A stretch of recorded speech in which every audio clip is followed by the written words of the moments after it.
네, 경제 플러스 시간입니다. 이번 주도 변함없이 박연미 평론가와 함께합니다. 자, 어서 오십시오. 안녕하세요. 자, 오늘은 반값 아파트 이야기군요. 네. 개념 설명부터 좀 해주십시오. 반값 아파트, 토지 임대부 분양주택 이렇게 설명을 드려야겠습니다. 형용 모순인데요. 토지를 빌리는데 어떻게 분양이 된다는 얘기냐. 땅은 공공이 가지고 있는 상태에서 건물만 분양을 하기 때문입니다. 공공이 땅을 가지고 있는 상태이기 때문에 분양가의 한 30%, 많게는 60%까지 민간 분양에 비해 저렴하다 이런 장점이 있습니다. 훨씬 싸다. 네. 많게는 60%까지 싸다. 그러니 반값이라는 얘기가 나오는 거죠. 아유, 이게 엄청 끌리는 이야기인데 최근에는 근데 흥행 성적은 괜찮다고요? 네, 최근에 괜찮습니다. 최근에 고덕 강일지구의 경우에는 2만 명 정도가 몰려서 일단 사전 예약부터 흥행이 됐는데 그중에 8,800여 명이 청년이었거든요. 실제로 그래서 경쟁률이 어느 정도 나왔느냐. 500가구를 모집하는데 무려 19,966명이 몰렸습니다. 평균 경쟁률이 40대 1이잖아요. 근데 이게 만약에 청년 특공만 놓고 본다라고 하면 경쟁률이 더 높습니다. 75가구를 모집하는데 8,871명. 그러니까 경쟁률로 따지면 118.3대 1입니다. 118.3대 1. 야, 엄청나네요. 근데 그동안은 사실 장점만큼 단점도 뚜렷해서 이거 욕심 안 난다는 목소리도 많았거든요. 그렇죠. 그리고 우리가 처음 해보는 건 아니고요. 과거에도 보면 2007년에 참여정부 당시에도 한번 시도를 해본 적이 있었고 2011년에도 강남 서초 일대 했다가 이게 결국은 제대로 흥행이 안 된 사례가 있었습니다. 장점하고 단점을 모두 가지고 있기 때문인데 스와트 분석을 일단 한번 해볼게요. 흥행의 요소가 분명히 있습니다. 가장 큰 흥행의 요소는 역시 가격인데요. 네, 반값이니까. 그렇죠. 분양 원가의 한 60%에 이르는 땅값이 빠지니까 가격이 저렴하죠. 그리고 이번의 경우에는 초기 분양가가 저렴하기도 하지만 고덕 강일이라는 지역은 송파구하고 남양주 사이에 있으니까 입지 좋네요. 위에서 항공샷을 찍는다라고 하면 준 강남권이다 이렇게 볼 수 있습니다. 입지가 괜찮다, 역세권이다 이런 것들을 강조를 하고 있는 상황이었고 또 민간 수준에 맞춰서 볼 때 그 동네에서 비슷한 평형이 얼마에 팔리느냐, 실제로 반값이냐 비교를 해보니까 인근에 있는 민간 아파트 59제곱미터끼리 경쟁을 한다고 쳤으면 민간의 아파트는 이건 한 7억 5천만 원 하는 게 이번에 이 아파트는 우리가 현재 기준으로 계산을 해보기로는 대략 3억 5천만 원 선이면 분양이 가능하다는 거예요. 아, 혹하네요. 그렇죠. 그런 것들을 가지고 있기 때문에 여기 흥행이 되었다. 하지만 분명히 단점도 있습니다. 어떤 겁니까? 단점이라고 하면 제일 처음에 말씀드린 것처럼 아니 임대를 하는데 분양을 한다고요? 임대료를 내신다는 뜻이잖아요.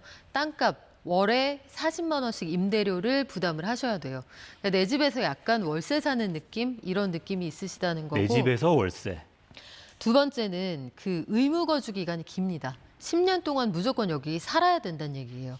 그리고 내 집이라고 해서 집을 사기는 샀는데 이걸 판매할 때 사인 간의 거래가 불가능합니다. 이건 공공에서 싸게 특혜를 받아서 산 집이기 때문에 공공 환매만 가능해요. 10년이 지나도요. 그렇습니다. LH에만 판매를 다시 할 수가 있는 그런 집이고 만약에 집을 매각할 때 시세 차익이 발생을 한다라면 뭐 그 사이에 물가가 오를 테니까 발생을 하겠죠. 근데 이게 굉장히 저렴하게 분양가, 물가, 예금 이자율만 더해서 시세 차익을 산정하기 때문에 요거 집을 가지고 투자를 한다 이런 개념이 성립하기가 어렵습니다. 그러니까 들어가서 오랫동안 안정적으로 살 수 있다.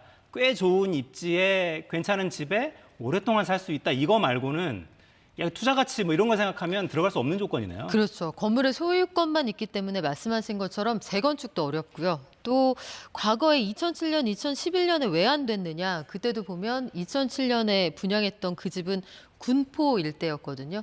이때 그런데 월세가 비쌌어요. 이때에도 40만 원이었으니까 지금 벌써 시차가 얼마입니까? 그때 당시에 40만 원이면 지금하고 비교했을 때 가격이 비싸기도 했고 2011년 강남 서초 일대의 토지임대부 분양주택도 결국은 흥행이 실패를 했거든요.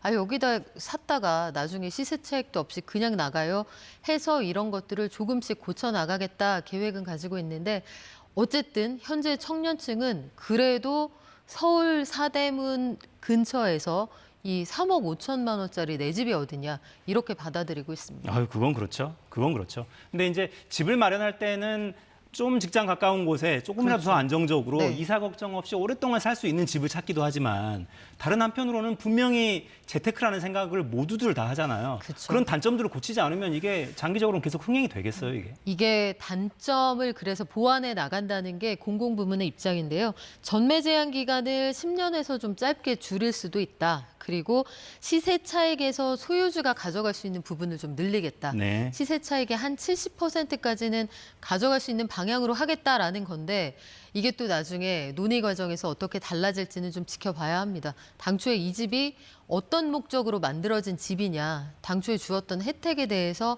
원론적으로 고려해야 한다. 이런 주장은 충분히 할 수 있죠. 그러네요. 공공에서 이 집을 마련해서 그 이익을 사인이 누리도록 하는 게 그게 정의로운 거냐. 이게 투자라고 만든 집이 아니거든요. 그렇죠. 네. 네. 개념은 그렇습니다.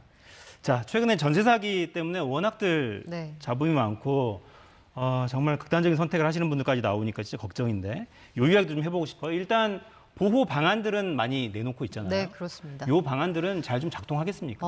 일단 경매를 당분간 중단한다. 이게 근자에 나온 가장 그 현실적이면서도 좀 큰 대책인데 결론부터 말씀드리면 이게 여의치가 않을 겁니다. 오늘 그래서 최상목 경제수석이 밝힌 내용에서도 보면 모든 금융권이 여기에 당장 적극적으로 반응을 할 것인가 그거는 확답하기 어렵다. 그러니까 금융권이 그 집을 담보로 돈을 빌려준 그렇죠.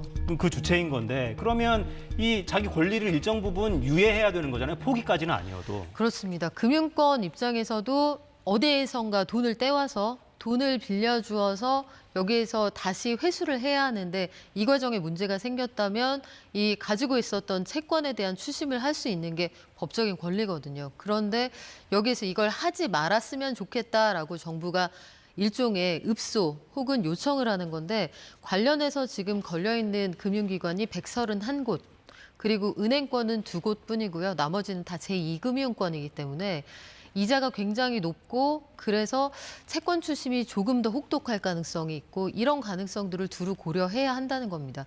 피해자가 워낙 많기도 한데요. 지금 인천 미추홀구에서 이번 사건과 관련해서 이번에 우리 집이 공매나 경매로 넘어가게 되었다. 대책위에 가입한 분 가운데에서만 1,066가구가 여기에 해당이 네. 되는 상황인데 이게 또 그 민법으로 가자면 법원 입장에서는 명백하게 채권자가 내가 이거 빚을 당분간 받을 생각이 없다는 걸 명시적으로 확인해 주지 않는 이상 법원이 임의로 또 이 경매 절차를 중단할 수 있는 권리는 가지고 있지 않은 상태입니다.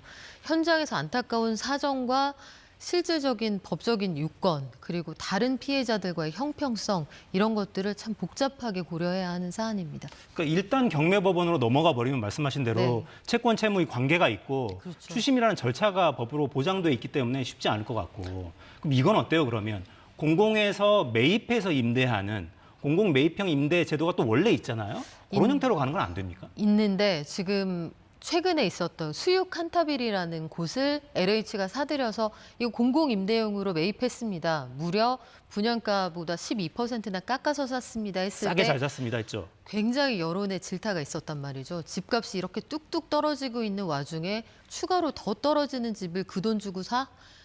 더구나 주무부처 장관에게도 굉장히 질책을 받았단 말이죠. 그런데 이런 집에 대해서 수요가 많지 않을 것으로 예상되는데 이걸 그럼 얼마에 어디까지 사줄 것이냐 이 문제가 있을 테고요.